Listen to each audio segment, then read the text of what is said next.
Uh, Always good to come on here and do a disgusted post game for the second game in a row. Knicks lose again. They are, I don't know, are they scuffling? That's probably it's probably up for debate. But this was not good. And look, there's a lot to talk about in this game. I mean, for a game that was through three quarters, probably the ugliest game of the season that they played. Uh, a lot to talk about and a lot to digest and a lot to sink our teeth into that is like legitimate, like interesting discussion topics. I know everyone's going to want to talk about the refs. Uh, yes, the refereeing was off kilter. The Knicks got a bad whistle. There's no denying that. It's wasn't fair. It was clear that it wasn't fair.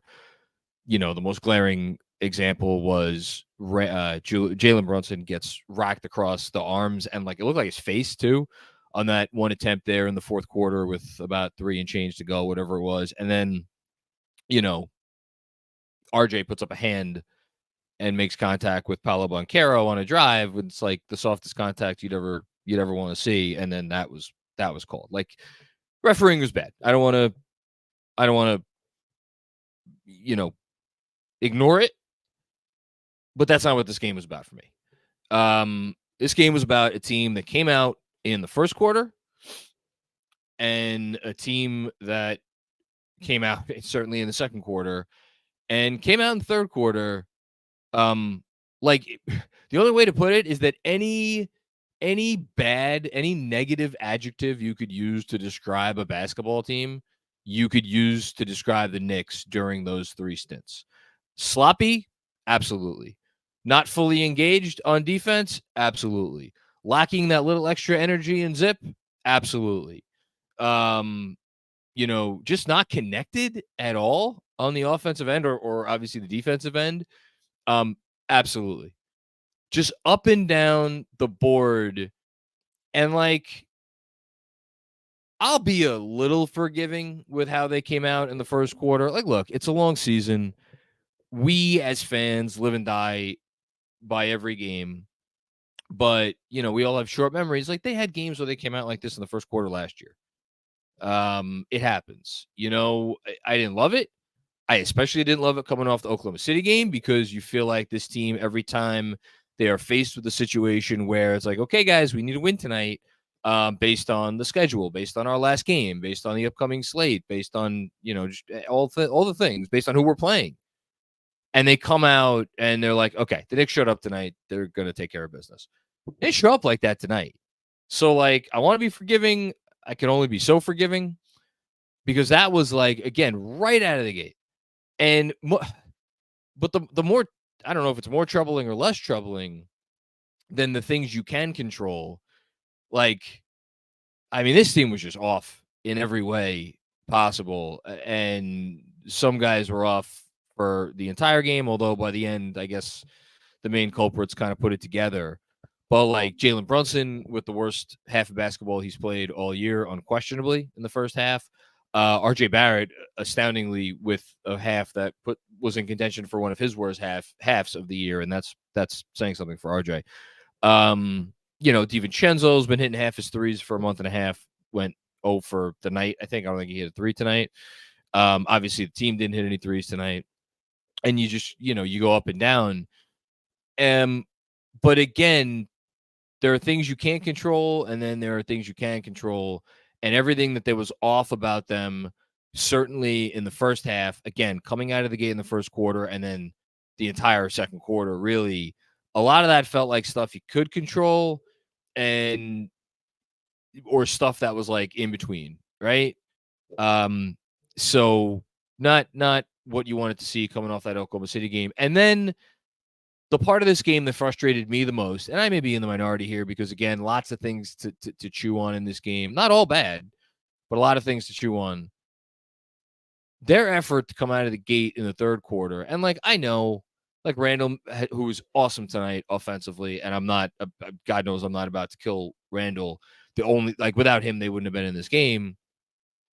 Yes, I understand the couple of plays I'm about to bring up, like, were accompanied by him not hustling back on defense. I get it. Happens every game. It comes with the territory. It's not why they lost. But like, you had a couple misses from him. But they're just, again, collective intensity and effort. And I guess it does have to do with it because, yeah, you don't get back on defense, and like that's part of the collective intensity and effort. So yeah, I guess group him in. I just feel bad killing Randall because, again, he was the reason they were in this game. But it went beyond that. I thought the entire team, the starting lineup. Let's focus on the starting lineup. I keep saying the entire team. The starting lineup, the way they came out in the third quarter, like, was the opposite of a team that felt like they needed to come out and put their foot down and display some urgency and like, okay, let's get back in this game right away and let's not fuck around. Instead, they just allowed the Magic to go up by 20. And that, to me, the first handful of minutes of the third quarter is the first time all season where I like, my eyebrows raised and I was like, whoa, what's going on here? Are there some real issues here? Are there issues with the starting lineup? It's just kind of conceded that it is not working, and they just don't. They've given up on the fact that they could potentially be effective. Obviously, Tibs didn't go back to it after it came out the way that it did in the third quarter, and we could talk about his decision to go small down the stretch against this opponent of all opponents, which was interesting. I don't know, man. My big takeaway from this game is that I don't know that the starting five is tenable anymore. And that could mean a lot of things. I mean, look, here's what it doesn't mean, right? They're not, obviously, Brunson and Randall are your 2 poles. I don't see, even if he's healthy, if you could go back to Sims as the starter. You're not obviously starting Taj. So I think it means Hardenstein will remain the starter until they make a trade. Maybe this increases the urgency to make a trade. I don't know. So then you got the other 2 spots, RJ and DiVincenzo. Now, DiVincenzo's been awesome for a long time now. He was terrible tonight. Happens. Everybody's allowed an off game. Doesn't mean he should stay in the starting 5. Something about that unit is just not clicking. So what does that mean? You go back to, you're not going to Hart because we know that doesn't work. The Hart RJ combo at the 2 and the 3. You going back to Grimes?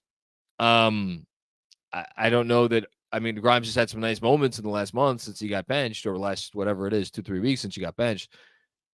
Not enough for me to be like, okay, back in the starting lineup you go. Not for me, at least. Not for me. So what does that mean? That means, okay, who you left with? You left with the guy who's everybody wants to see start, and that's Emanuel Quickley. But then you have an issue that I guess a lot of people don't seem to think it's an issue. I think it's a big issue. I don't think you could have your 4 most high usage players in the same starting 5. So then it leads us to something that I proposed in my newsletter today, and that I'm not the first one to propose it, which is put Quickley and Hart in the starting lineup together and move RJ and DiVincenzo to the bench. We'll see, I guess. Now look, RJ, after that first half, I'm gonna be kind to him because I thought he came back in the second half, pretty much the entire second half. Maybe some not so great moments early on in the third, but from there on in, really outstanding performance from RJ, and like outstanding performance in a way that is that on the offensive end. On the offensive end, I'll get to defense in a second. In a way that matters to me, there was a play in the fourth where they were making their comeback. And it wasn't even on a fast break. It was in a half-court possession where he made the extra pass. And it was under the basket, and it was around the rim, and I was like, and I wrote a newsletter today, and thank you everybody who had some very kind comments in response to that newsletter. Basically saying, like, look, this player is what he is. He's not going to be what anybody thought he was going to be. Probably nothing close to that. And, it might be time for either a change of scenery or a change of role. Him having a nice half does not change that opinion. But he's theirs. They're stuck with him for a while. He's not going anywhere anytime soon. So you got to figure out how to make the best of it, and you look for positives while you can. And I saw real positives from RJ in the second half. The fact that I'm sitting here and praising him making the correct play on a play that is like not that it should not be a spectacular play. says all you need to know about where RJ is in year 5. Put that aside. He had a nice second half. Brunson started to find it a little bit, but man, I really hated Brunson's process in this game. He was forcing it when there was no reason to force it. Matchup threw a tough matchup at him. I know the calls didn't go his way in the fourth, and some of them probably should have, but really the sloppiest game we've seen from Brunson all year. I don't know how many turnovers he officially ended up with. I'll look it up right now. Only 3. I didn't think that was indicative of how sloppily he played in this game and just how unpoised he was for the majority of this game. Whatever. Ended up with 20 points on 15 shots. So on paper, it's a good stat line. I didn't love his game at all. And I get the other big thing coming out of this game is I guess they go hand in hand.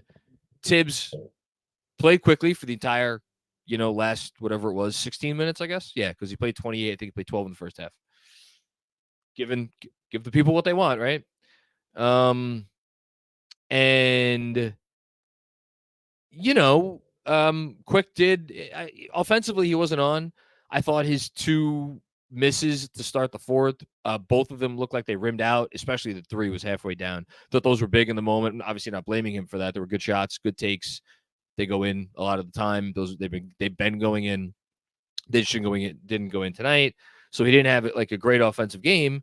At the same time, you look up. He's the one guy in the team that hit threes, 3-7 from deep.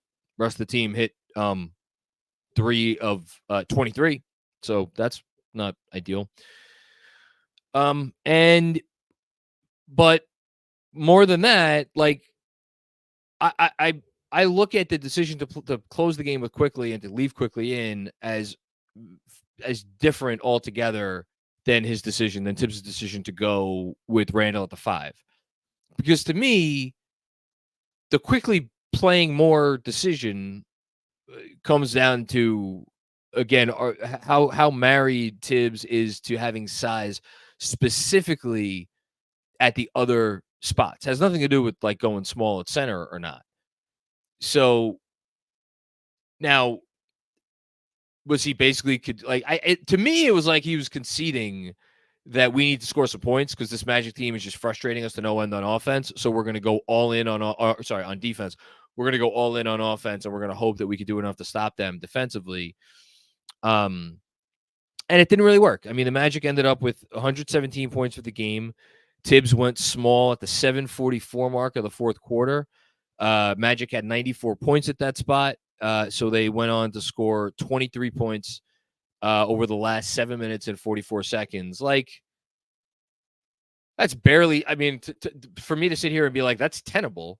At that rate, you're giving up 35 points in a quarter. So I don't know that that's tenable. And again, the spot he chose to do it in is fascinating to me because on one hand, you're like, okay, Magic, not a great offensive team, especially they were missing some guys tonight. They don't have the shooting. They shot horrendously from 3 tonight. They made 7 to 33, 21%, almost as bad as us. But they have size. And that gets me back to the very first thing I said on this postgame, which is that the starting 5 doesn't work. Why isn't the starting 5 doesn't work? Because you have 2 guys that theoretically should be parts of the positive part of your defense in RJ Barrett and Julius Randle. And who were the Magic picking on down the stretch of that game after the Knicks went small? They're picking on Julius Randle and RJ Barrett. That's not great. You don't want that. And if you want to put equal blame on RJ or on Julius as you do on RJ there, that's fine. But it just brings us back to what value are you adding and what are you taking off the table? And Julius Randle, again, that's why I don't really want to kill him on the couple of times he didn't hustle back in the third quarter after he thought he got fouled on a couple of those drives early on. Because he's given you so much on the offensive end. I mean, the dude was unstoppable tonight. RJ, again, had a nice second half. But to see another team just toy with both of those guys, and I understand RJ made probably 1 or 2 nice defensive plays down the stretch. He's too easy to score against. it doesn't matter who you are. If you're a big wing, he's easy to score against. If you're a little guard, he's easy to score against. So it just gets us back to the issues, that this player is not. And I don't want to. This game is not about RJ. This is about the collective. Last thing I'll say, I wonder, it was apparent to me again watching them in the first quarter, or maybe not the first quarter, but definitely at the end of the second quarter when the starting unit was back in, and to some extent at the beginning of the third. I wonder if the other guys still have confidence in him, because there are moments where it's very clear that he's the correct pass is the outlet to RJ, or the swing to RJ wherever he is. And don't tell me he didn't get enough shots tonight, because he came out of the gate. He shot 17 shots for the game, second only to Randall. The dude took, I think, 8 or 9 shots in the first quarter, or maybe it was 10 shots through his early stint in the second quarter, something like that. But he was putting them up, and just these shots, they weren't missing. They had no chance. It's like if I went out there on the court and shot the basketball. So I don't know. I don't know what they do with the starting five. I don't know if you just give it more time and you hope that they pull it together. But putting all of this, everything aside, that the nitty gritty that we're going to talk about tonight, and people are going to harp on, and yes, I know they went from 3, 6 of 30 from 3 tonight. And that's the one thing I will give the Magic a lot of credit for. They fly around on defense, and a lot of those threes were rushed. So give the Magic credit for that. I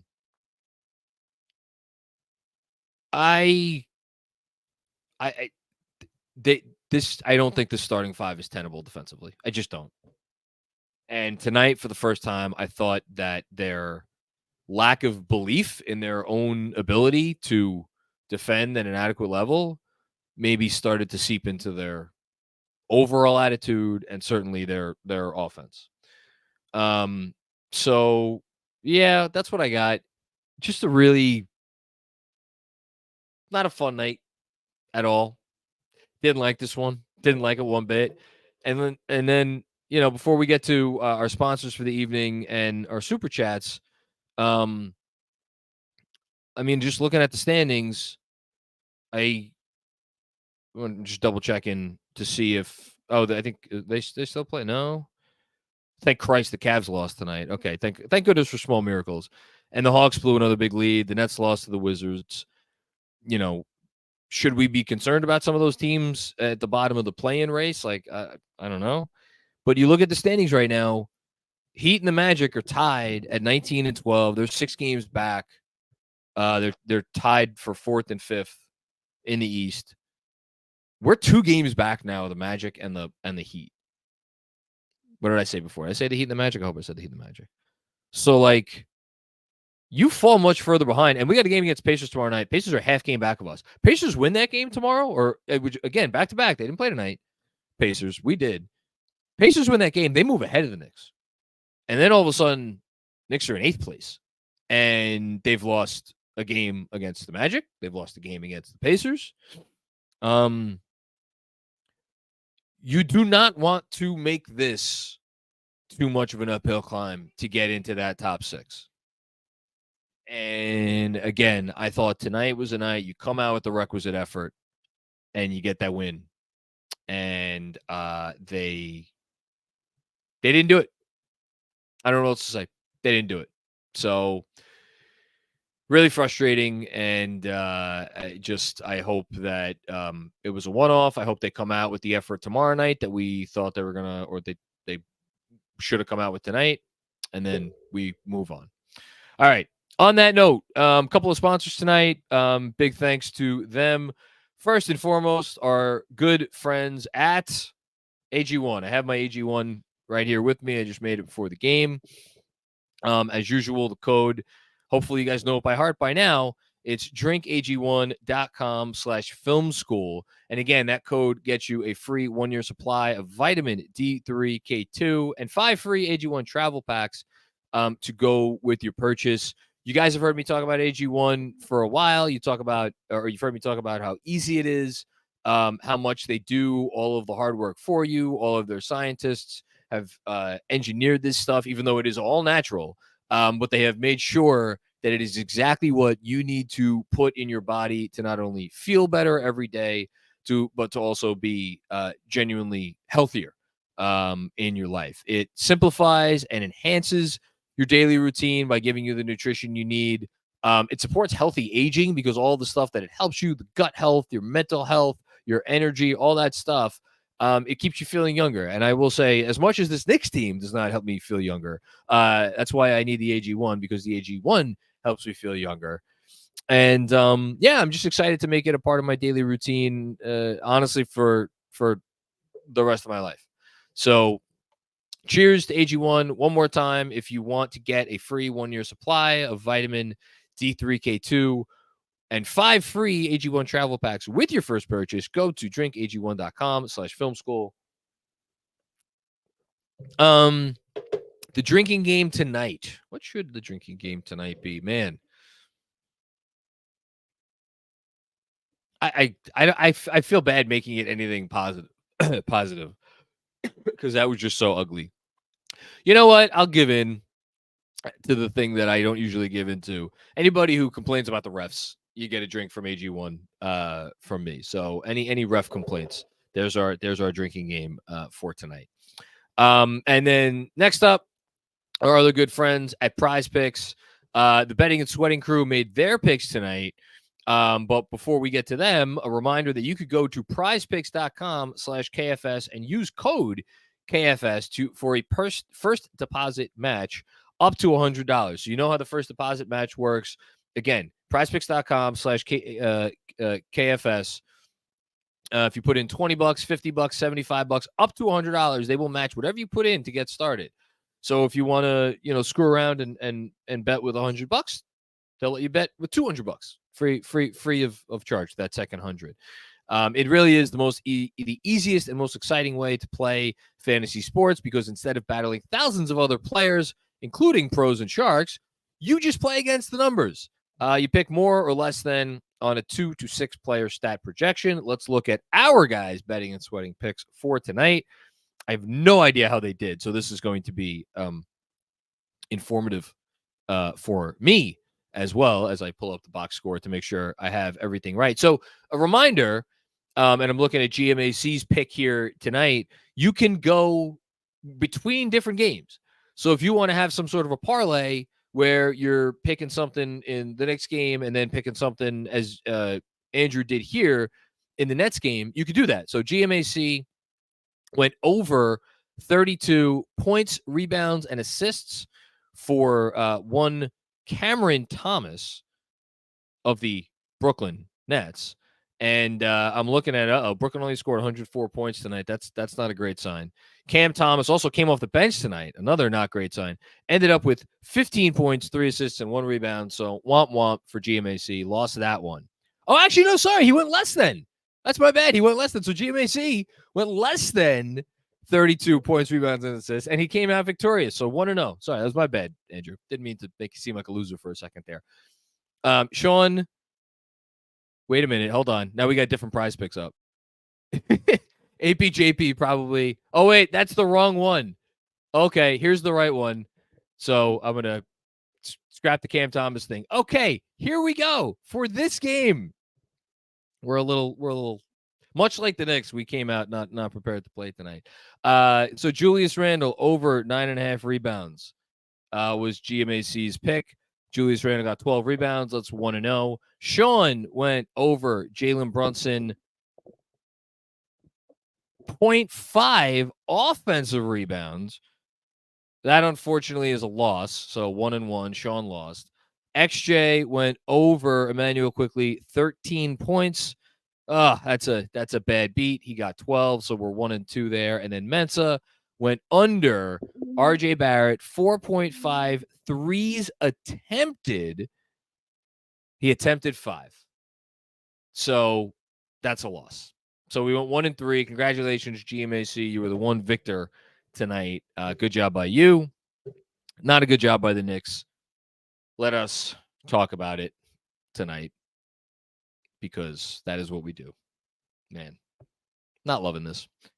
Busy. Starts us off. I'm actually glad that the Knicks are playing all these road games because if RJ was shooting this bad at home, I think he would be booed by the home crowd. That's a great call, Busy. And Busy has one more, so let's put up the next one from Busy. I completely agree. I am through the first half, and what's crazy about the RJ game is he really does get wherever he wants on the court. Nice moves, but then when it comes to the shot, he just misses it. Yeah. Thanks for the 2 generous contributions, Busy. You know, I feel like it's probably not a great thing for a podcast host to say. I really do genuinely feel like it's pointless to talk about RJ at this point because if you just watched his, I don't know when it started, the tide started to turn. I think it actually may have started with the 3-pointer that he hit, and I want to say that was in the third quarter before he checked out in the third. And I'll try to double check that right now. But from that moment on, if you watched RJ Barrett, yeah, it was 7:15 to go in the third. It actually cut the lead, cut the lead from 19 to 16. How you doing? Like if you just watch that player from that point to the end of the game, you'd be like, all right, you know, not a great matchup defensively. Got taken advantage of by some bigger guys. Okay, whatever. I'll live with it. But offensively, nice offensive production from him. But the player that we watched then was nothing like the player that we watched in the first half of this game. Not anything like it. Zero. Different player entirely. And that's why I think it's a waste of time at this point to have the conversation because the only reasonable conclusion that I could draw about a player who has, as I wrote today, is about to cross 10,000 NBA minutes and is in the middle of his 5th season and has gotten all sorts of minutes and shot opportunities through that time is that this is just what he is. He is an inconsistent player. So, that's it. That's all there is to it. It's a matter of what are you going to do about it? Can you survive with him in the starting lineup? Should you move him to the bench? Should you trade him? Hope some other team, or let some other team try to figure him out? I don't know. Thanks, Busy. Busy with another one. RJ looked great and redeemed himself in the Julius Randle role when they were using him as the screener for Quickley on the second unit. Yeah, I thought that was part of it. But at the same time, I thought that there was somewhat of a... I thought that there was a shift in his execution and maybe a little bit with his process too. I don't know if it's all about the play calling there. So just a quick update on the ref situation. Tom Thibodeau walked out of his post-game press conference after voicing his frustration about non-calls on Jalen Brunson drives. The coach said he's been sending examples to the league. Those are fouls. I'm sick and tired of it. I mean, good for Tibs. That's what you should do. You should stick up for your player. And honestly, I know I didn't make this game about the refs. I kind of... There's 2 ways to approach it.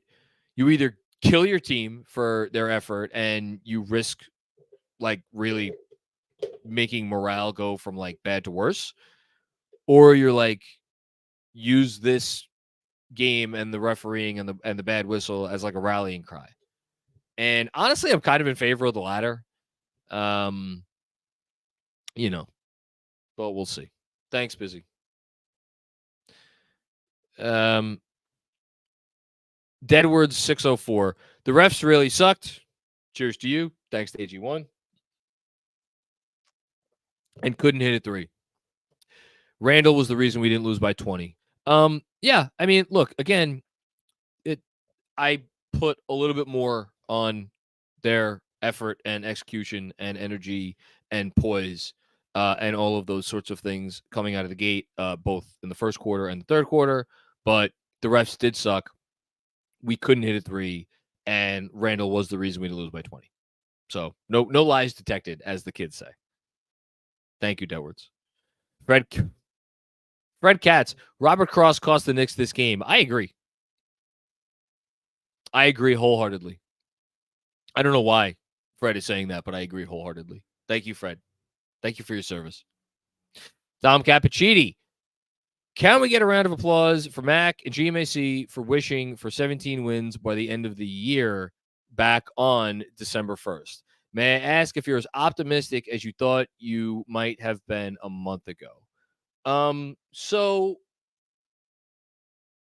I don't know, man. Like, thank you, Dom. I appreciate you as always. I know you were feeling optimistic coming into this one. I was feeling very optimistic coming into this one. I was dead wrong. I thought they would come out with a nice effort, and I thought they would win a tough, low-scoring game against the Magic. So much for that. I mean, given their early schedule, given how many times they have played the Bucks and the Celtics, given how road-heavy their schedule has been, and given the loss of Mitchell Robinson, I think even if they lose the next game to Indiana, right? Even if they do, and they go into the new year with an above 500 record, is that a disaster? No, it's absolutely not a disaster. This team has done a lot of good things this year. I think the whole has not been greater than the sum of the parts, but you look at each individual player. Brunson, all-star caliber season. Randall, all-star caliber season. We'll put RJ aside for the moment. Quickley, incredible season. Josh Hart, a little bit more of a mixed bag, but he's really come on, I think, over the second half of the last 30 games, 31 games, whatever it is.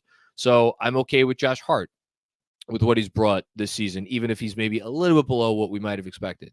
Hardenstein has been awesome. Mitch was awesome before he got hurt. DiVincenzo, I think, has been everything they could have asked for and more, despite what he did tonight. And then you get to Grimes and RJ are the two disappointing guys. So you have, that's 2 out of 9 rotation players, and I guess you want to throw Taj or Sims in there as the last spot, but like, injury to Mitch, two of your rotation players have been relatively disappointing, and like with Grimes, it's like it. Again, he wasn't great tonight. He's disappointed, but I think that's like you could write that off a little bit as like the ups and downs of a young player to some extent. I say without much confidence. So like, yeah, there's reasons to be okay. There's a lot of reasons to be okay with where they are. Truly, I mean that. I don't say that facetious. Like I don't know. I don't think they've updated yet, but we're gonna look up, and I have a feeling this team is still going to be top 10 in net rating. That's a good sign.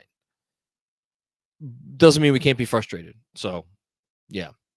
Thanks, Dom. Daniel, we need another big. Who? How? When? Let me answer those in reverse order.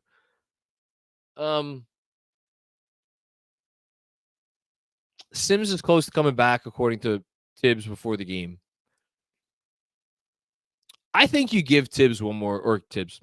I think you give Sims one more shot. I think you mothball Taj. And I didn't think Taj played a terrible game tonight. I thought he was fine. I think you mothball Taj, though. Give Sims another shot. Give Sims a shot as the backup. We haven't seen him as the backup. We've only seen him as the starter. Remember, he went out injured in the game against the Lakers where he started that game. So let's see how that goes. Hopefully he's back maybe the next game, maybe the game after that against Minnesota. Hopefully he's back for one of those games. And if that goes poorly give it like 2 weeks. If that goes poorly, that brings you to January 15th, which is like a more like it's the real opening of trade season, right? Because then a whole bunch more players who were signed over the summer can be traded. And so it really kind of opens the gates a little bit more. You'll see a few trades late in January. So that's the when. The how is, I mean, there are some people who want to go big or go home and target whether it's Clint Capella. I mean, he's really the one big name that might be out there. The Hawks lost again tonight at home in a game. I think they were up by 20 on the Kings around halftime, and they somehow lost that game. So the Hawks, like, they should be looking to blow it up. And like the Capella's, I don't know, do they bark up that tree? That's a sizable trade, and I don't want to get into that right now. My expectation would be something smaller, and you give up, the lesser of your two second-round picks coming up in this upcoming draft. I think it's the Pistons pick and the Jazz pick. So give up the Jazz pick for a serviceable big man who, I mean, I don't know. I floated the Miles Plumlee idea a couple weeks ago. I still kind of like Drummond as a guy that they could target, but we'll see if the Bulls think that they're out of it or not. Yeah, those are the two names I'd keep my eye on. Anyway, okay, so the Knicks down to 11th in net rating.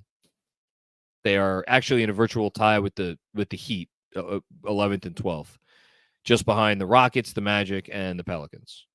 So there's like a group of 5 teams that are between plus 2.8 and plus 2.2. Pelicans, Magic, Rockets, Knicks, Heat. Yeah, seems about right. Thank you, Daniel. Haitian Ferg, what's going on, Haitian? JB and RJ showed up for the first half. Or didn't show up for the first half.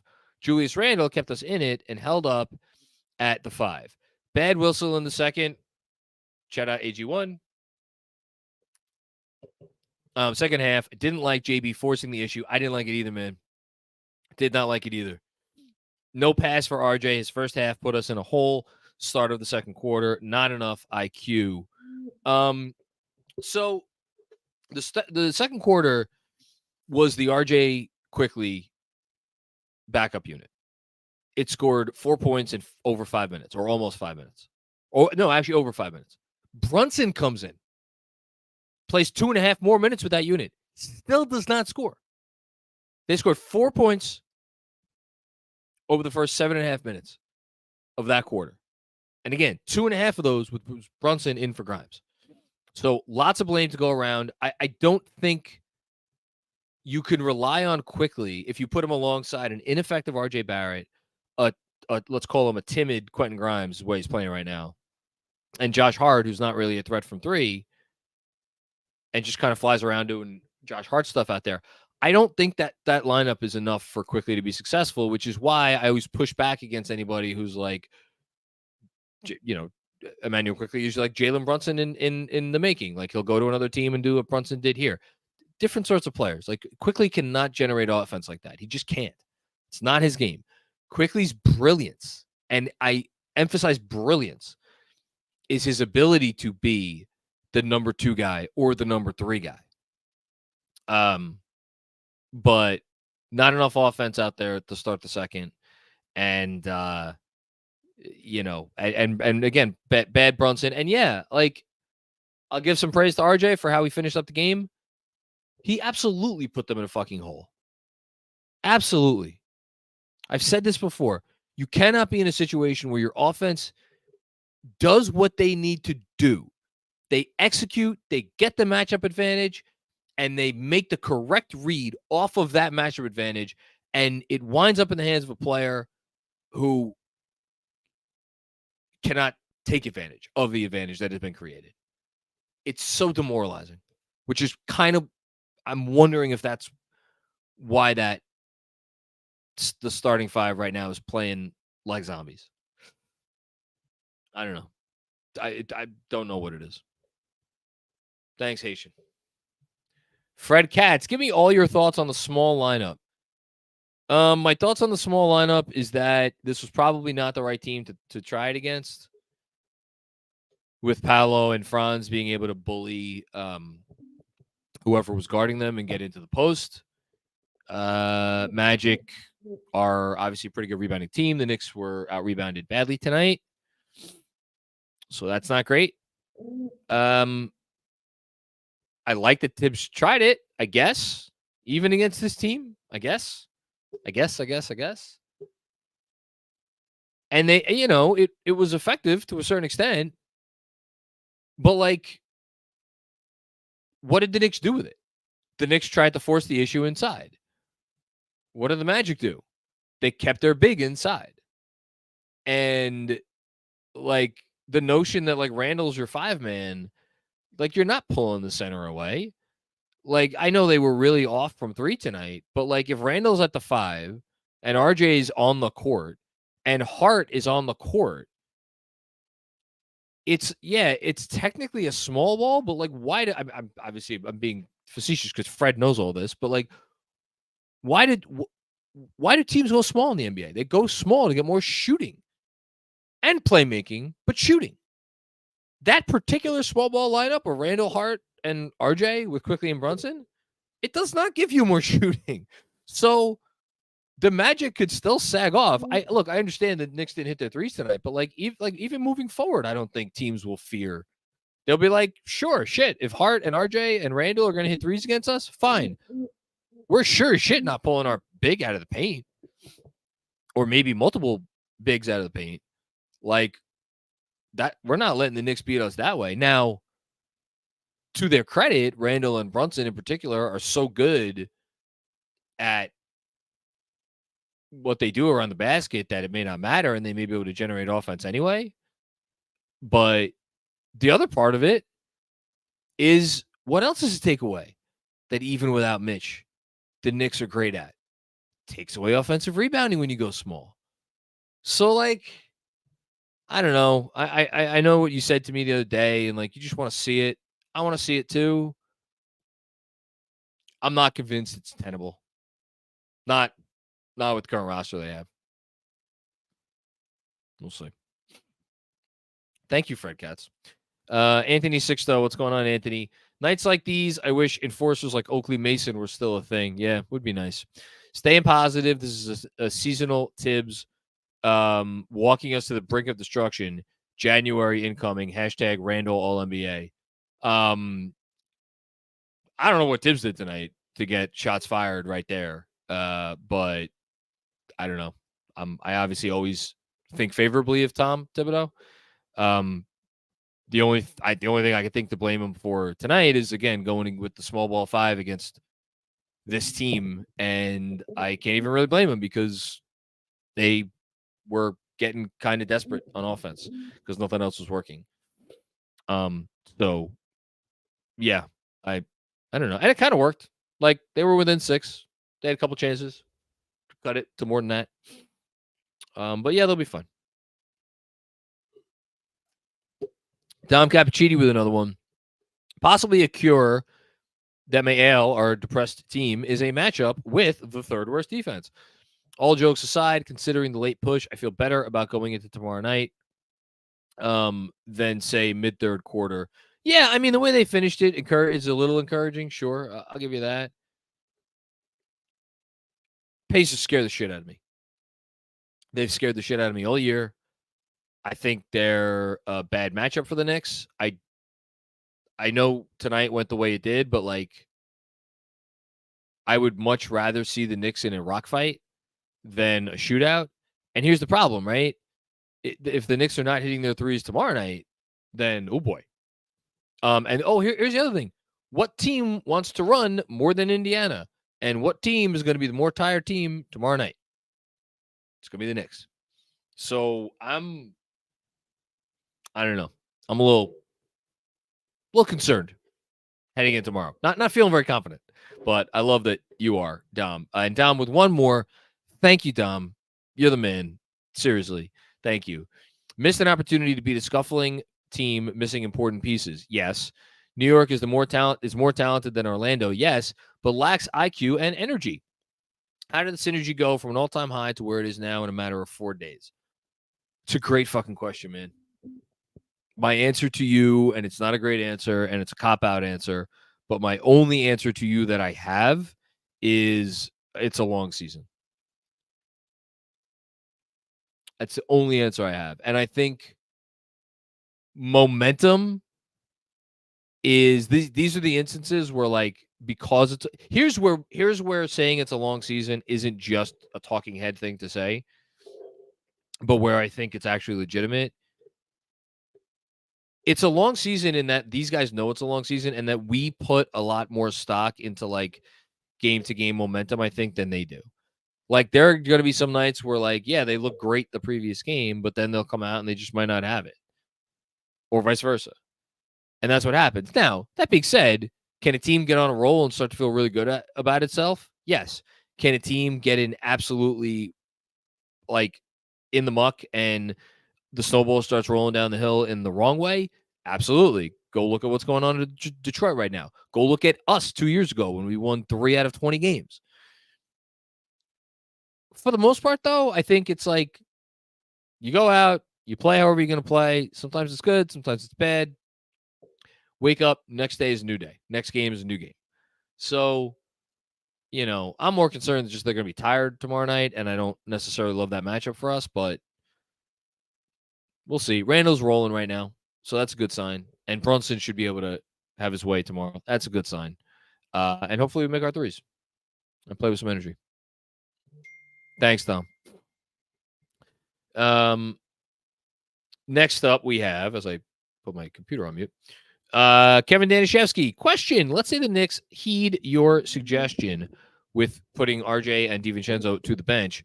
With DiVincenzo in the bench unit and a lack of a backup point guard, would Deuce replace Grimes in the rotation? My assumption, actually, so one of three things could happen. Because here's the thing. Someone needs to take the RJ role. If you're going to keep it a 9-man, we have you have 4 choices. You can make it a 10-man rotation and put Deuce as a backup who gets probably 3 to 4 minutes a half, right? Because, like, you're going to sub probably Quickley out, whatever. You're subbing Quickley or Brunson out earlier in the first, and you're leaving the other one of those two in longer in the first. But at some point, they're both going to sit, unless you use one of my other suggestions. Assuming you go with the 10-man rotation, put Deuce in at the start of the second quarter, and then whoever you took out earlier, let's say it's Quickley, you put him in after like 3 minutes. So you go to a 10-man rotation. I don't think Deuce is going to replace Grimes in the rotation, because the only way that would happen is if because you have 3 choices. If you don't go with the 10-man rotation, you could do either Randall, Quickley, or Brunson in the RJ role. So getting 3 stints. So start the game, stint, stop top of the second quarter, go to the bench again, probably finish the half or finish the game. If it's Quickley or Brunson taking the RJ role, you don't need Deuce because they're point guards. If it's Randall taking the RJ role and him playing 3 stints, which, again, I don't know that I love because we've seen Randall with the backups and it doesn't always go so well, then I guess there's an argument. But honestly, even then, man, like, you're running the offense through Randall anyway. DiVincenzo's played some backup point guard. Like, all the people out there who are like, Grimes is not being used correctly, or they should be giving Grimes more to do, or they should be calling more plays for Grimes. Like, Grimes has a history as a combo guard. Like, between Grimes and DiVincenzo, and frankly, RJ and Randall, like, you should be able to run the offense. You shouldn't need to have Deuce in there, to the extent that Deuce is even a point guard on this team, because that's not really when he plays. He's not usually even in that role per se. I know he's the nominal point guard, and like he'll get them into sets occasionally, but he's not initiating offense. So no, I don't think we're getting that. Good question though. Nebraska White, first time, long time. Thanks, Nebraska White. I appreciate you coming in, contributing. Would love to see RJ be a bigger Josh Hart, defense and being a connector. If this Julius gets his 3-ball back, he's going to be a problem. He's already a problem. As for RJ, yeah, I mean, in our dreams, you either have that or you don't. Like, Josh Hart's Josh Hartness, that's why he got $18 million a year. Because it sure as shit ain't his shooting, and it's not because he like creates on offense, and it's not because he's like an average NBA sized wing. I don't think RJ has that in him. I'll just come out and say that. I do not think he has that in him. I don't think he has that level of defensive aptitude in him. And I don't think that he has that level of tenacity in him. Now you're focusing on the connector part, but like even in and of itself, being a connector implies that you are sort of a live wire. And I don't think that's RJ. I just don't think that's his game. So, yeah, I don't know. And by the way, for anybody upset that we lost Oklahoma City the other night, they are currently beating Denver by 17 in Denver late in the third quarter. So there's that. GD Nation, what's going on, GD? Don't be a prisoner of the moment. You need to watch the tape before you make a call on the starting five when the Magic defense is this good, getting a favorable whistle. A total overreaction to this game. Really? Is it now? Have you looked at the defensive rating in this starting five? I'm not talking about what the starting five did on offense tonight. I don't give a fuck that the starting five couldn't buy a three to save their lives. That is the least of my concerns. You'll notice as you go back, and speaking of watching the tape, go back and listen to my opening 20-minute rant. Them not hitting threes was like that's an afterthought in this game. Shit happens sometimes. And yeah, give the credit to the Magic for that.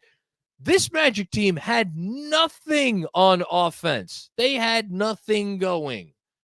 Nothing. They were not hitting threes. There was not a whole lot of cohesion. I mean, occasionally they pass, and got an open layup, but guess why that is? It's because our defense is ass. There is more than enough of a sample size with this defense. They have a 0th percentile. 0th. That's not even a fucking word. And that's what they have in terms of their defensive rating this first five. Come on, go back and watch the tape. You fucking kidding me? That is the dumbest comment I've gotten all year. Thank you for the contribution. Please subscribe, rate, and review. Robert Cross, it's your boy John. Great to see Fred Katz and I enjoying some great chemistry on the socials. Hashtag 53 wins. I've had you muted for months, Robert, so I don't know what great chemistry you're enjoying on the socials. Next up from Robert. First time, long time, it's your boy John. I would like to see Jalen Brunson, Emanuel Quickley, RJ Randall, and I Hart start. It would work well. I'm telling you. Hashtag 53 wins. Well, if you're telling me. This reminds me of the moment in one of my favorite movies, A Few Good Men. You get it out of him. Oh, we get it out of him. Sure. Why didn't I think of that? Yeah, Robert, you're telling me. Okay, you're telling me, so it's going to work. Why would it work? Why is it going to work? Again, usage rate only goes up to 100. You don't get to have a usage rate above 100. It's the very definition of usage rate. It's out of 100%. Having one of RJ Barrett or Emanuel Quickley be your fourth fiddle in your starting offense, to me, makes no sense. It makes no sense because you have a player on your roster who is far better suited for the RJ role in that starting five. It's Josh Hart. He does all the things you need that position to do. He defends. He rebounds. He is a connector. That's what you need around those three players. You need a connector. To say nothing of the fact that, like, RJ at this moment is like actively detrimental. So is your solution, like, who doesn't see the ball there? Because someone's never seeing the ball in that starting five. And like nobody's going to be, or nobody's going to be happy because nobody's seeing the ball enough. I just don't see it that way. I know you want to keep RJ in the starting five. Like, if you're going to put Quickley in the starting five, put RJ on the bench. It makes more sense. Hell, if you want that DiVincenzo in there as your starting three, at this rate, like, honestly, I would favor that over keeping RJ. Thank you, Robert. Robert with one more. It was good to see RJ respond well in the second half. I am still recovering from the town hall. Hashtag 53 wins. Well, tell your boy to play better basketball. You know? I don't know what to tell you. Be consistent. Like, build off of this. Play good tomorrow. And then play good on Monday. And then play good in the game after that. And then you can have a stinker once in a while. But, like, you know, be consistent. That's all he needs to do. Be consistent. Thank you, Robert. I kid around with you. You know I love you, man. Ja So Focused. Hey, John. Thank you for the generous contribution, Ja. Thoughts that are not specific to this one. One, RJ is a player who is so up and down that you have to keep him in his role because the game plan doesn't revolve around him. Randall never runs unless he has the ball in his hands. I mean, that's fair on Randall. He is what he is. Him not running back on defense is the only stuff that gets me really annoyed. Him walking up when he doesn't have the ball on offense, I don't really care about that. As far as RJ being so up and down that you have to keep him in this role because the game plan doesn't revolve around him, that comment, I'm not killing you for the comment. I have no issue with it, but implicit in that is like, we need to find the environment with which this player can be successful. That's part of the problem. It's 4.5 years, and we're still asking the question: what is the environment in which RJ Barrett will be very successful? If you have an answer, God bless. But like the notion that like he's so inconsistent, so we need to keep him in the starting five, where he could have halves like this that contribute, I would say, significantly to them really put on a stinker out of the gate. I don't know that that's the answer. To me, inconsistent players, historically, with good reason, come off the bench. And they come off the bench for a reason, because if they are inconsistent, if they don't have it on a given night, it's like, okay, no harm, no foul. That guy gets, 15, 16 minutes. And that's it.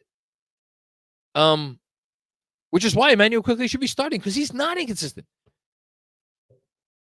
He's one of the most consistent players they have, if not the most consistent player that they have.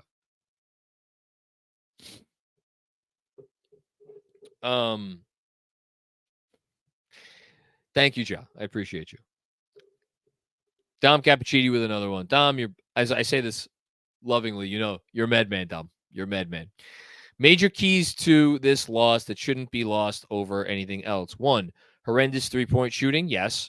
Wide disparity on the glass. Yes. I think they got out rebounded by 12, if I am not mistaken.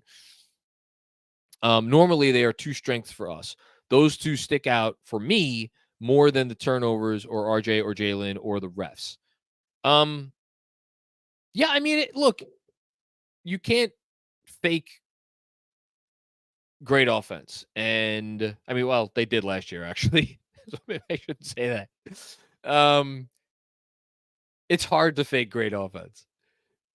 Their three-point shooting has been a massive part of the offensive success. And the thing that I didn't love about the reason why I'm not just like, they missed a ton of threes tonight. I really didn't love their process on offense. And I did not like when they're hitting threes, not all the time, but like almost all the time, it feels like those threes come in rhythm. It did not feel like anything came in rhythm tonight. Maybe that's just me. And like, give the Magic credit for that. I do want to give the Magic credit for that. They absolutely make your life harder on you to get into a rhythm, because they are shit stirs. They are young. They are feisty. They have their hands in everything. They are beating the crap out of you. And if it gets called, great. If it doesn't, even better. So like, for me, the missed threes is more in that realm. As for the disparity on the glass, Dom, I don't know that we could say that rebounding is a strength of ours anymore. I think without Mitch, this is an average rebounding team,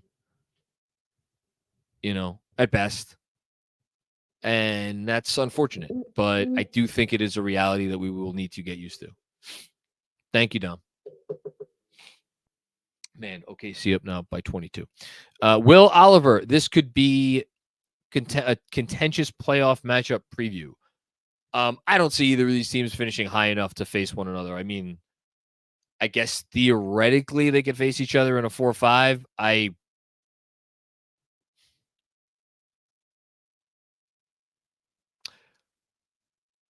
got to tell you, I would be shocked if one of Miami or Cleveland is not either the 4 or the 5. So I'd be surprised. Thanks, Will. Don with another one, or Tibs looking at your group chat, LOL. Looking at you, group chat, LOL. I don't even know what that's referring to, but it's fine. Oh, and you mentioned the refs the last comment, so shout out AG1.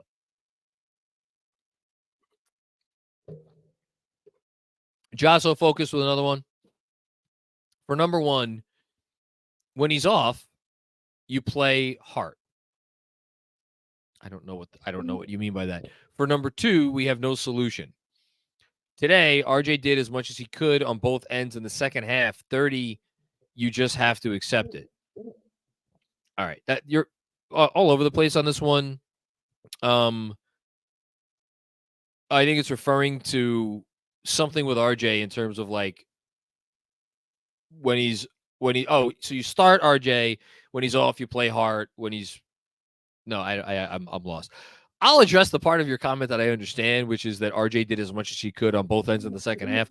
RJ did not do all that he could on the defensive end in the second half. And if that was RJ doing all he could on the defensive end in the second half, well, shit, that ain't good. Like, it has always bothered me that there is a lack of physicality to this player when it comes to playing like tough, gritty defense. You call me a hater, it's fine. That's my perception of him. And that will not change until he proves me wrong. And I think we got another one from Josso Focused.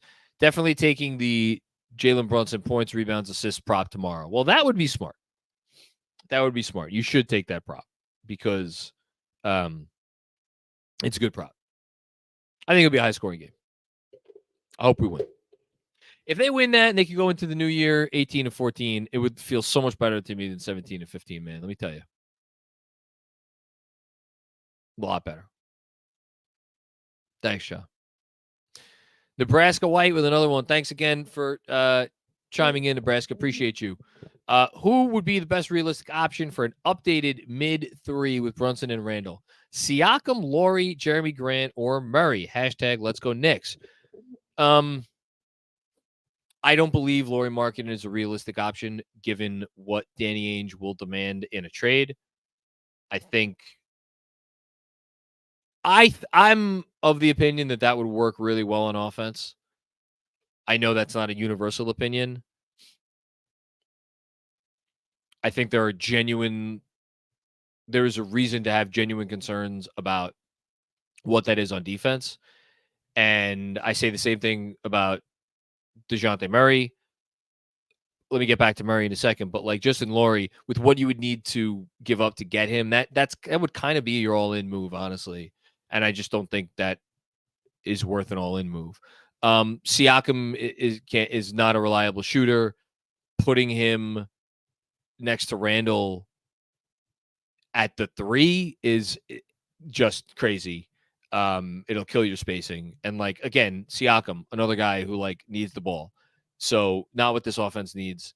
And then you can tell me you play him at the 5. That hasn't worked in Toronto. Like they've tried him at the 5. That is not defensively tenable. I don't think rebounding wise it's tenable. So I don't like Siakam. Which leaves Jeremy Grant and DeJounte Murray. Of those two, I mean, so Grant can shoot it. I think we have enough of a sample size now over the last few years. He could shoot it. Like he's above 40% for a couple years in a row now. He's been around 38, 39 for even longer than that. Do I want Jeremy Grant, who you're paying $32 million a year, really to be a 4? But like his value on defense is like he could defend the big wings, right? He is a theoretically big wing defender. Well, if he's out there defending big wings, then who's Randall defending? Right? That's why you're paying Grant the $32 million a year.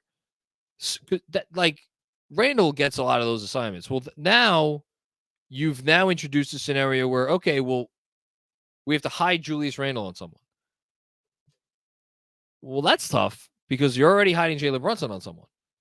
To say nothing of whoever the fuck is starting at the 2. Who, like, I don't know about that. Unless you're just going to say, like, you're going to start sicking Jeremy Grant on, like, smaller players, which, again, you have to think about doing because Jalen Brunson does not guard point guards. So, really, it's not about, like, do you want Jeremy Grant guarding opposing, like, point guards? I don't know if that's tenable, let alone something I want to, A, give up real assets to find out because the Blazers are not giving up Jeremy Grant for free, and B, paying $32 million a year for. So I don't love that fit. So I guess by default, I would say Murray, and I don't love the fit with Murray.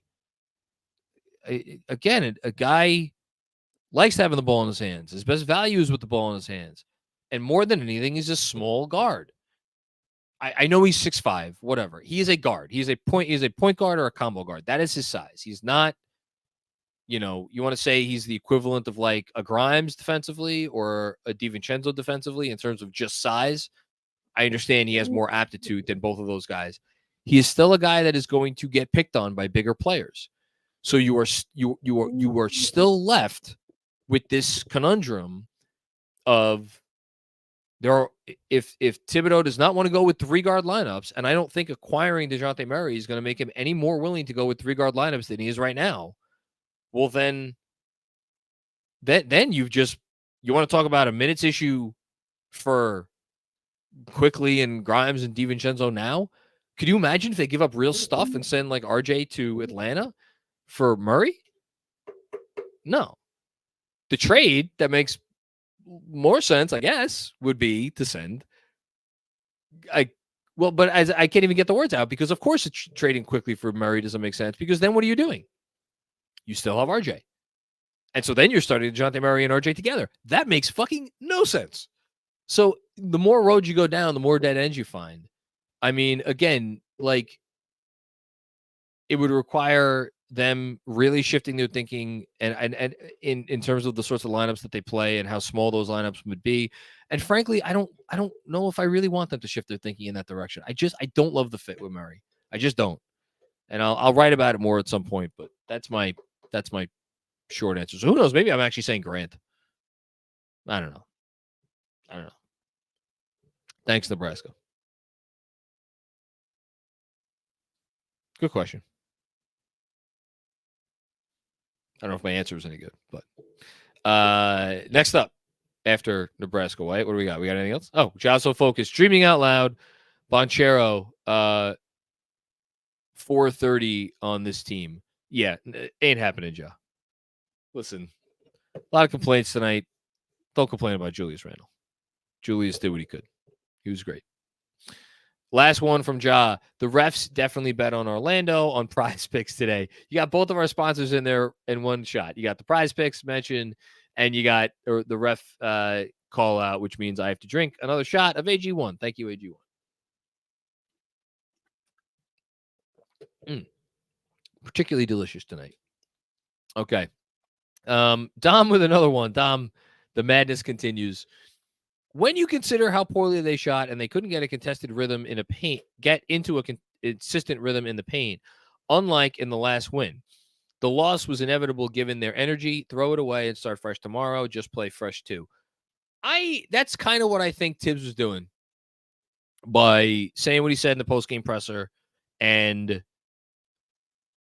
he'll get a fine and blaming it essentially on the refs. Not blaming it on the refs, but like putting it really on the refs. I think that was Tibbs' way of kind of throwing this one in the garbage, which I trust that he knows his team well enough. I know I might be in the minority on that. I think he knows his team well enough to know when to push what buttons. And if Tibbs had that response, that makes me think that this might very well be a throw it in the trash game. So you might be on something, Dom. Thank you. Appreciate you as always. Juanon, what's going on, Juanon? Out of curiosity, what is the consolidation move you're hoping for? It's clear we need one. The question I have is whether it's worth waiting or whether waiting has hurt us. Suns continue to suck. the consolidation move I'm hoping for.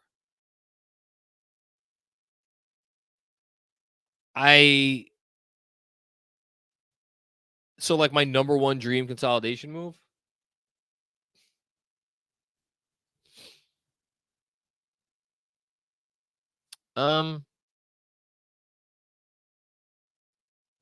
Anunoby.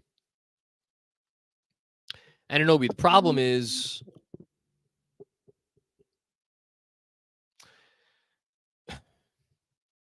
I don't want RG or OG Anunoby and RJ Barrett on the same team.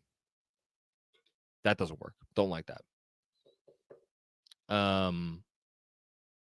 I guess unless you're bringing RJ off the bench, which something tells me if they traded for Anunoby and they did not trade RJ in the trade, RJ ain't moving to the bench.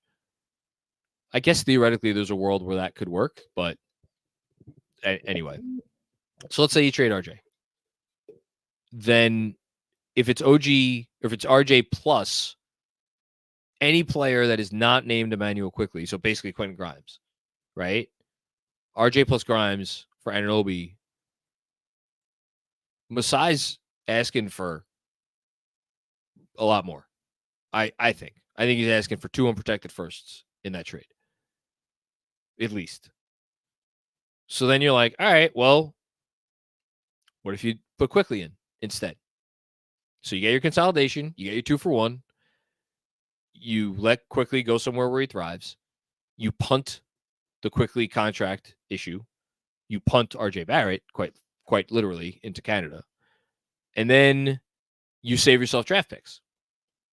Because you would not obviously give up as much draft equity in that trade because you're giving them Quickley as well as RJ. So the team that you have left, just at spots 1 through 4, would be you'd probably still start DiVincenzo there. So Brunson, DiVincenzo, Anunoby, Randall. It's pretty good. And then you bring Grimes off the bench. You bring Hart off the bench, Josh Hart. And you probably have... Who am I forgetting? Because Quickley and RJ are going out. Am I forgetting a player? And then you're starting... You're bringing in Deuce. Deuce is in your rotation. Deuce is your 9th man.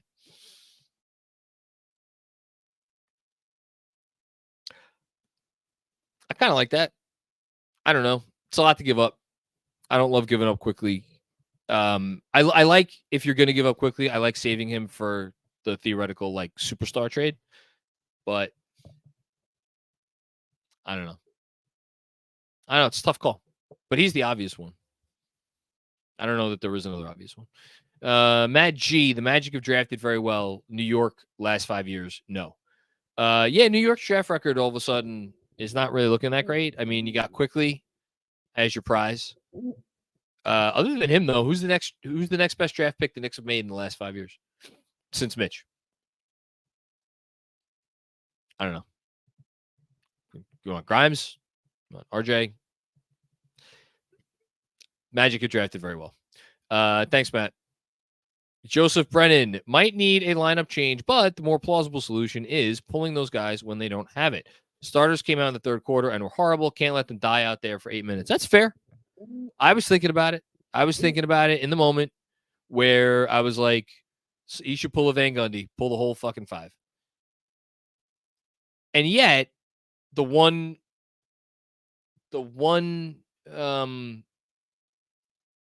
devil's advocate position that I'll give, and this ended up coming to fruition, if you do that, you cannot close with Quickley and Hart because you can't play him the whole, you can't play him for 20 minutes straight.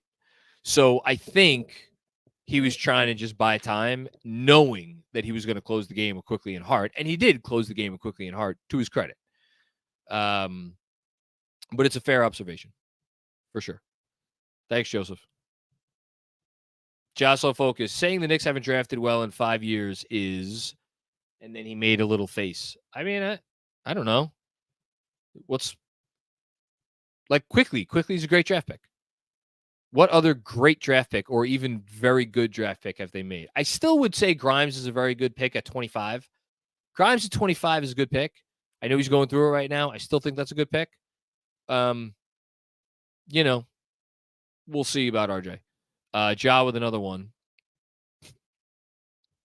Okay, last one. Famous last words. The Knicks turned over the ball more than they made field goals in the second quarter. I missed the beginning of the second, but isn't that the biggest reason for the loss?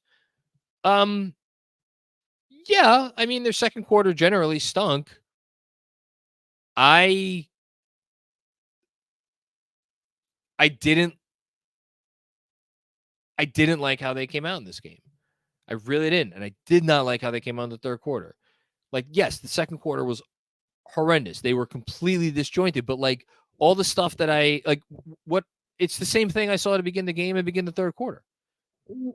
That's it was bad. It was all bad. So if you want to focus on the second, that's fine because the second was like very bad, or they couldn't make up for it by at least making a few shots. Thanks, Joe. Appreciate you. Haitian Ferg with another one. Thank you, Haitian. Appreciate you. Credit to the Magic also for speeding Brunson up. Yes, excellent point. They really did speed him up, and he looked out of sorts because of it. Very rarely have we seen this lack of discipline from him. Do you see other teams throwing that kind of defense at him going forward? I think teams are going to throw all sorts of shit at him. Now, I think very few teams have the defensive personnel that the Magic do. So I think you've seen a lot of teams throw some stuff at Brunson this year, but he's countered it because they just don't have the personnel to make his life difficult for an entire game. And he kind of got it going a little bit. So, I mean, again, we're talking about this terrible game from Brunson, and I called it. I said I think it was. You could argue it's his worst game of the season, and for him to still end up with 20 points on 15 shots is like, it tells you how good of a player he is. That this is arguably his worst game of the season. But yeah, for sure, I just don't know that other teams could do it as well as the Magic did it. Thanks, Haitian. Appreciate you, man. Joseph Brennan with another one. Small ball lineup would be pretty fun with Laurie. Well, it would score a lot of points. Again, though, I just don't know how they survived the fight. I do think you need someone other than Julius Randle to be your small ball five, unless you are going to switch everything and you have the personnel to switch everything. I don't think they have the personnel to switch in that manner. Where, again, when we talk about switching, it's basically, are you leaving the five in the paint or are you bringing the five out, and then whoever the nominal five is goes wherever he goes, and you don't matter. It doesn't matter where he goes. I don't. Even if you put a Laurie on this team, I don't think that changes that. I think you'd need to like kind of reshape the roster. Excuse me. And I don't see it. Thanks, Joseph. Appreciate you. Greg Film Stuff. What's going on, Greg? Haven't heard from you a lot this year. I hope you're well. J Mac, happy holidays to you, your fam, and Knicks Film School. Seems like New York was flat outright. Yes. In the third, while New York was down 20, I said to myself, where is IQ? No wing to match up with Franz and Paolo. Hurt, and teams are killing us inside without Mitch. Completely agree. Teams are killing us inside without Mitch. Completely agree. They have no one on this team to match up with Franz and Paolo, and that is annoying. Very annoying. And where is IQ in the third? Yeah, I mean, they went down by 20, and they kind of held steady until Quickley came in. Again, I think it's because he knew he was going to close quickly. So, it's fair. Quickley's played more than 16 straight minutes before, so he could do it again. Thanks, Greg. Appreciate you. Haitian Ferg with another one, man. You're all over it tonight. How much harder is Tibbs' job with RJ's inconsistency? Is there a ripple effect that might affect his ability to help other players get going? You're throwing me a bone there. Obviously, you know what my answer is. I don't I don't know that I would like affect his ability to help other players get going. I mean, really, we're just talking about Grimes, right? Because I think everybody else is like they're fine. I just think it could be demoralizing, and I don't know. It just makes his job harder because like you have a guy who's playing 30 minutes a night who you never know what you're going to get from him, and he's your third highest usage guy. Like that's so freaking tough, man. That's so freaking tough. Like if you don't have some modicum of consistency amongst your top three, I don't know how you're supposed to consistently win ball games. And this team obviously does win more ball games than they don't. So I think it would be made easier if you moved them to the bench, though. I think it might make RJ's life easier too, for what it's worth. Gets him away from Randall. That's why the move is sorry to just go back to it one more time. That's why the move is to have Brunson take the RJ shift. Brunson exits kind of early, let's say with 7 or 8 minutes into the game. Bring Brunson back in to start the second, play with RJ, get him another 3-minute breather, and then bring him in to close the half in the last, 4 or 5 minutes. Is that too many minutes for Brunson in an average game? You're sitting him for like 14 minutes a night. Well, that's 34 minutes. That's fine. I just don't, is he okay with playing 3 stints and a half? Sorry, I know that wasn't your question, but I just thought of it. Thanks again, Haitian. Jocelyn Focus. Before you see my Benchero chat, I do appreciate Randall. I already saw it. Too late, buddy.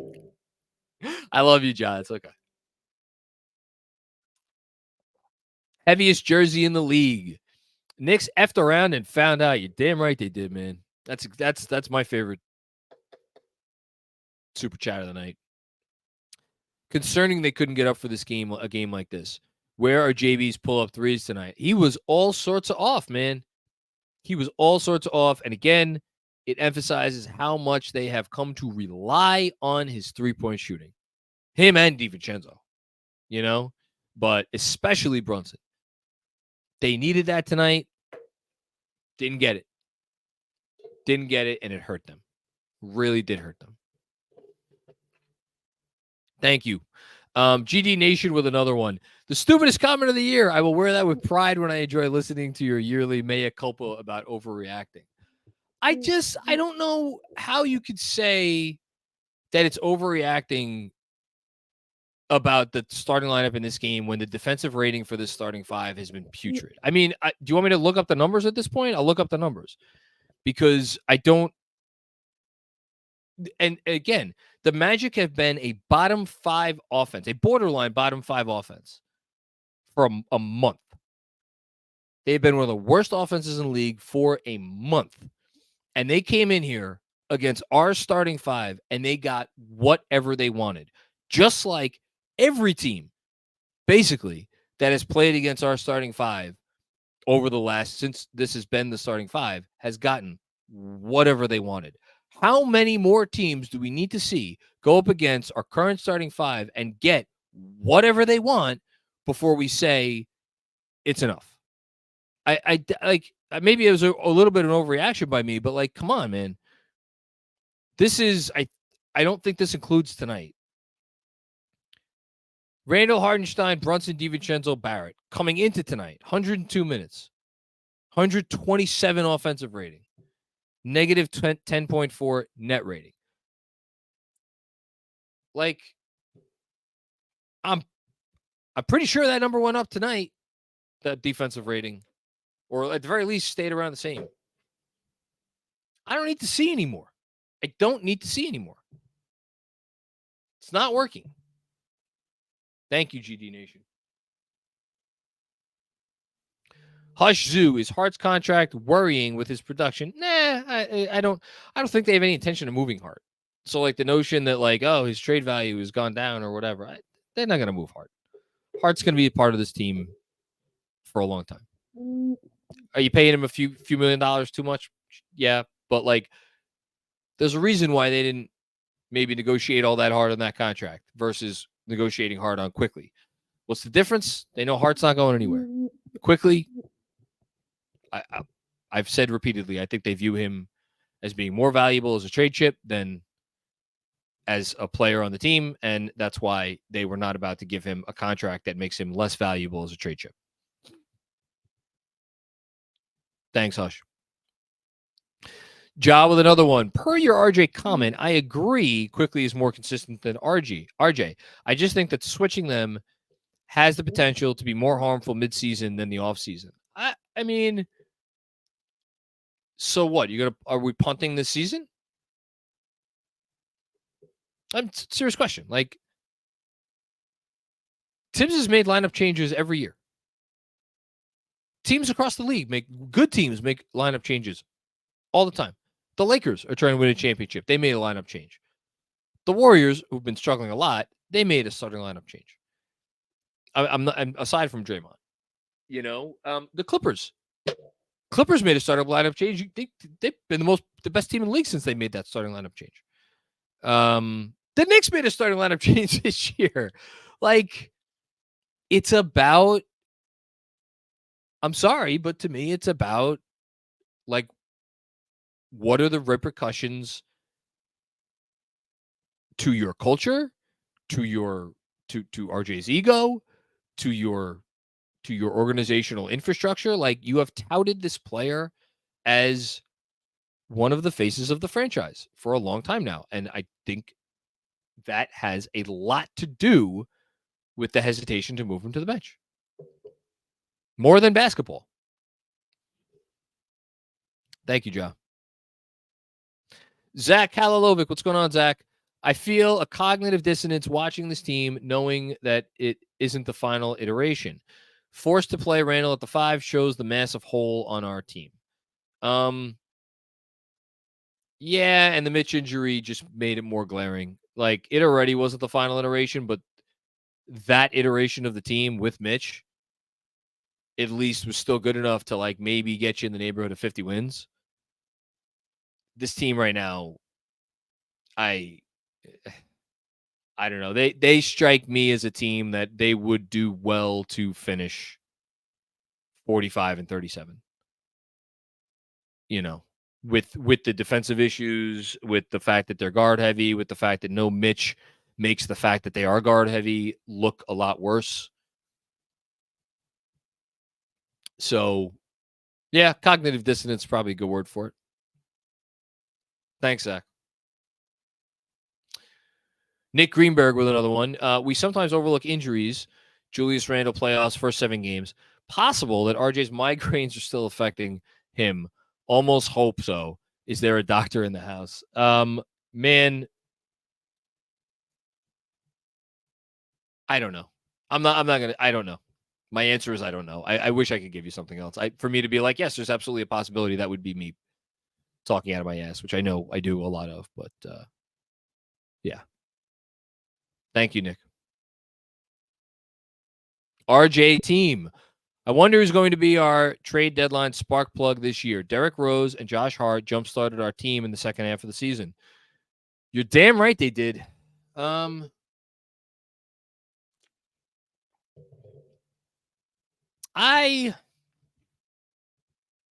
mean, it feels like they're going to trade for a 5.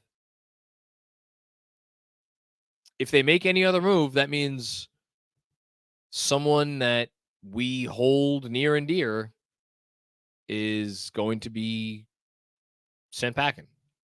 That was not the case with the Derrick Rose trade, and that was not the case with the Josh Hart trade. So if you're going to get, if other than a new backup center, or I guess theoretically a starting center, if you're making a trade for a guy that's like going to play enough rotation minutes to like jumpstart your team, someone from the current rotation is going out. That's the difference. And it could be anyone. Because if you say, okay, it's Grimes, doesn't make a lot of money. Put him with Fournier, and then that gets you a little bit higher salary to go after some different players. But I don't know. I wish I had an answer for you, man. I don't know. RJ Team with another one. What do people see in IQ? He's a high analytic metric player, but what aspect of IQ's game is he elite at, offensively or defensively? He is an elite defensive guard at every aspect of the game other than on-ball defense against bigger players. And if you want to take it a step further and say he just is never an elite on-ball guard defensively, I would hear you out. I think if he's matched up with a player that's roughly his size, he could hold his own more. He's elite at that. He is not bad at anything. And I think when you have a player who is above average at pretty much every it's not that he's not bad at anything. He's not even average. He's above average at everything else. When you have a player who's above average at everything else, at everything, and then is elite in one aspect of the game, that's a pretty important aspect of the game, especially for this team. Like, once is an accident, twice is once is an accident, or twice is a coincidence, 3 times a trend. Did I get it right on the third try? The quickly on off metrics are like it's not a coincidence at this point. And honestly, to have a guy who can impact a game, and by the way, I say this all as not one of these, like there are people who, I'm not going to disparage anybody. There are people who view Emanuel Quickley in a light that I will never approach. Never.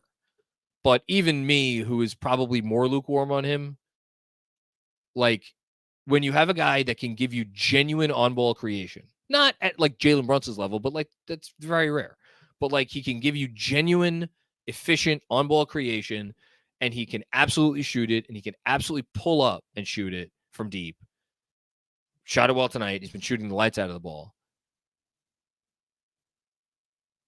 And be an effective and impactful player off the ball on offense, as well as what he does on the ball on offense, as well as what he does on defense. Like what more do you need to see?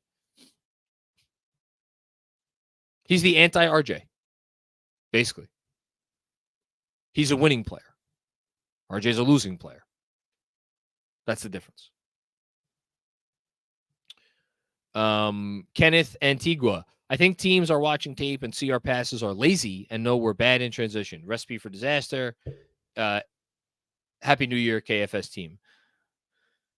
Yeah, I mean, the book's been out that you could certainly run on the Knicks.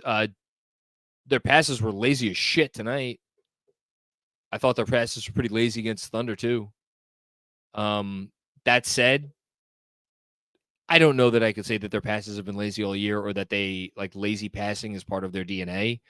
They have been one of the lowest turnover teams in the league all year long. I understand that has not been the case tonight and against OKC, but I'm not going to ding them as a lazy passing team just based on, a small-ish sample size here. Thank you, Kenneth. Appreciate you, man. Thomas Daly, thank you for the contribution. Appreciate you. Here he is. Thomas Daly, I can't ride with RJ anymore. Well, join the club. There's a lot of people getting on that bandwagon last few weeks. The year 4-5 is supposed to show what you are. He isn't it, and while he contributes sometimes, we need better. Well, you just nailed it. Contribute sometimes, not consistent. It is very hard to have a player with this sort of role on your team be this inconsistent. And as for New York's turnover rate on offense, they are 12th in turnover rate. So they've gone down a little bit, but 12th is still pretty good. Thanks, Thomas. Hush Zoo. Nick Richards looks very interesting. You know, Fred mentioned him in his post-Mitch News article. I like Nick Richards. I've always liked Nick Richards. I think you could certainly get Nick Richards for a late second-round pick. You know, the Hornets are never above saving some money, although they have new owners now, so maybe that's different. If he's what they end up with, I don't know how impactful he'll be. He strikes me as like, again, talk about an inconsistent guy. He has good moments, he has not good moments. But like, you could deal with some inconsistency from your backup five if the good moments are pretty good. Thank you, Hush. Jasso Focus. Punt the season. Wow, that's a leap, John. Just give IQ more minutes. He doesn't need starts to win or close games. Need Grimes going more than IQ starts. I'm going to stay on this hill. I don't think that there is a path to getting Quickley the minutes that he should have on this team with this roster unless you start him.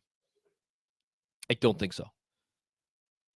And I don't, more than that, I don't, like, to me, the hesitation is you lose your bench. Like, the feeling we all get when we're like, man, the starting unit really doesn't have it tonight. Thank God Emanuel Quickley's coming in the game. You lose that when you start Quickley. That's the biggest reason you keep him on the bench. I think if you keep him coming off the bench, again, Tibs does not want to play these 3-guard lineups for a reason. It is not insanity that he doesn't want to be one of the smallest teams in the NBA. And again, it is exacerbated by the fact that you do not have your all-defense caliber center, and your 4 is not a good defensive player. So when you add those two elements into the fact that you're playing 3 guards that are the size of guards, and as long as that remains an issue, it is going to be difficult to get Quickley more minutes unless you want to essentially relegate Grimes out of the rotation completely. And you just said you need to get Grimes going. So I don't think you want to do that. You know, I don't see a better answer. And I think the answer could be that, one, there's not the desperate need to be like, oh, thank God we have Quick coming off the bench, because theoretically your starting unit will be awesome. 1, 2, if you put Brunson in the RJ role, as I've proposed, with the 3 stints, well, that mitigates some of the bench ineffectiveness that could potentially come with taking Quickley out of the bench unit. I like how I'm dying on this hill, and I don't think that there's a prayer that this is going to happen. What are you going to do? Thanks, Joe. JM, what's going on, Jay? Could see them salary dumping RJ for an expiring, perhaps Detroit's Bogdanovich, shooting for this season, and would have enough for OG in the offseason if my math is right. I don't know what you mean in terms of would have enough for OG in the offseason, because this team is way over the cap. They are not going to operate as an under the cap team anytime soon. So that's, unless you're talking about like some kind of like sign and trade using Bogey's expiring salary or whatever, but I don't think you mean that. As far as just the concept of RJ for Bogey, like trading for a 34-year-old, don't get me wrong, I would not hate it. Not nearly as much as some other people would. But like, man, you want to talk about selling low on your player.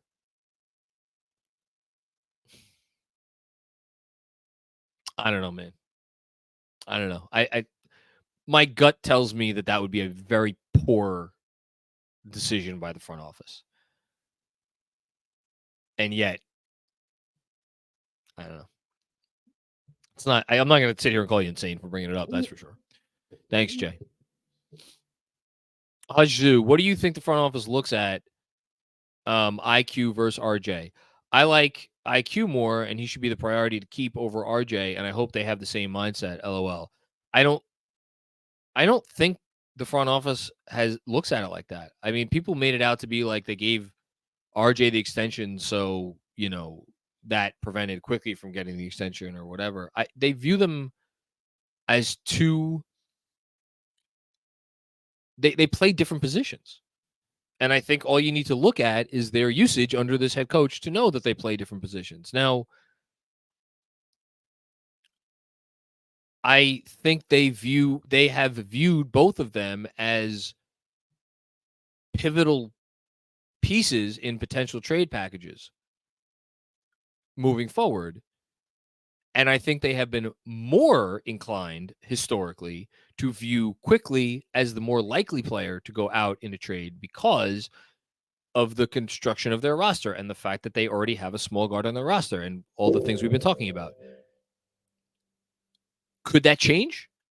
Yes. May have it already changed? Absolutely. That's part of the reason why I want to see Quickley in the starting lineup. What does he look like next to Brunson for game after game after game, night after night, for real minutes? Not 12 and a half minutes a game. That's what they're playing together right now. 12 and a half minutes a game. It's not enough. It's not enough. Thanks, Hush. I think that's it. All right. Well, we got through it. Man, that was a downer. Really was. Oh, wait, no, we got one more. Hold on. Jocelyn focused. If RJ makes it to the playoffs and he goes off again. Well, you know what? Great. Can only hurt, right? Or it can only help, right? Can only help. Yeah. Anyway. I don't know. I really hope they come out with some effort tomorrow night. And I could see them coming out with a big effort tomorrow night and still losing because that team ain't cupcakes to play. I know they've been struggling, but so will the Magic. Magic was struggling too. Didn't matter tonight. All right. That's it. See everybody tomorrow. And thanks for watching. Thanks again to our sponsors, AG1 and Prize Picks. If you dig the show, subscribe to the video or subscribe to the channel. Like the video. Do all the podcast things. Rate, subscribe, review the whole thing. And we will talk to you soon. Peace out.